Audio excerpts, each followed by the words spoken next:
because this is going to be, my hope is that Web3 is the bloodless revolution that we need at this moment in time.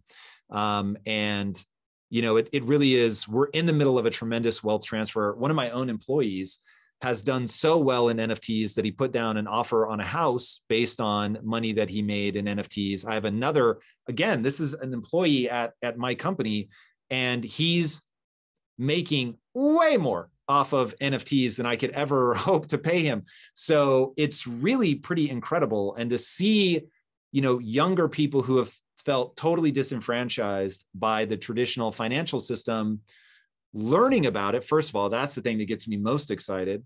But really being successful it's pretty extraordinary. And, you know, it's, as you guys well know, it's still so niche. When I think out 5 years, when we get sort of over some of the initial panic of change and people begin to realize how seamlessly they're going to start interacting with this in the same way that the internet is just a seamless part of all of our lives. You don't think about the protocols and things like that, which are scary now. This is going to be huge. And for people that get into it early or that have the creativity to build something on it, it's going to be life-changing. So yeah, I couldn't be more excited. Trav, I want to make an observation before you ask your next awesome question. And that is, Tom said when he first heard about V. Adams 6 years ago, he immediately was like, whoa, this is big, right? Rather than shunning technology and going, oh, no, that sounds like a scam. And then when NFTs came under his radar, he immediately got it. And this is the difference between visionaries, pioneers, leaders, and the masses who follow. When you look at the people on Twitter that are, you know, listen to the media sensationalized stories about how NFTs are bad for the environment, how it's a Ponzi scheme or a pyramid scheme, they are the followers. This type of ability to instantly see the future based on new information is what leadership is made of. I agree. Very kind. I'd be a lot more impressed with myself if 6 years ago I had taken the idea of V. Adams and been like, all right, let's go right now. Well, I don't know if that would have worked for you then, because that was Block V. And I invested heavily in Block V with that because I'm like, oh, these V. Adams are, but the name sucked. They didn't stick with anything. Once NFTs became a thing, like, you know, Block V, I think finally is like, oh, we're calling themselves NFTs now because that's what they are. They were really early.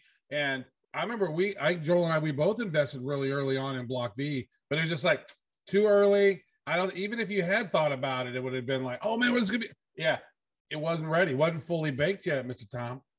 It was getting there. It wasn't. Yeah. But I am sad, admittedly, because there's a middle ground, right? I didn't have to invest or start building on top of it right that moment, but I didn't even keep like tabs on it, which wish I had. But that's why when I saw where it had gone in the intervening time, I realized that we had to go all in very quickly.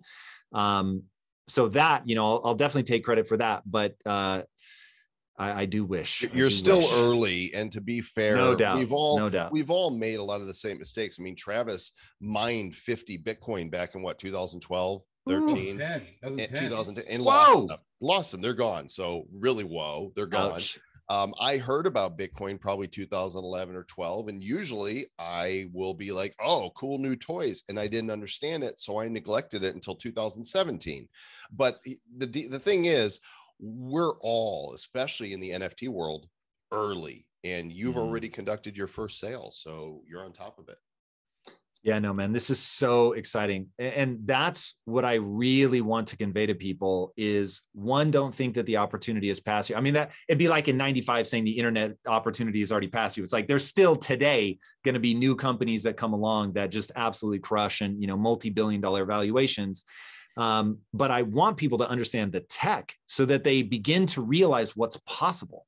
Because as you get into the tech, and look, as a studio guy who thinks about story and engagement, every day we're thinking of new cool things that we can do. Now it takes time to build it and all of that stuff, but man, like this has really opened up a level of engagement where you can in many ways sort of live inside the story.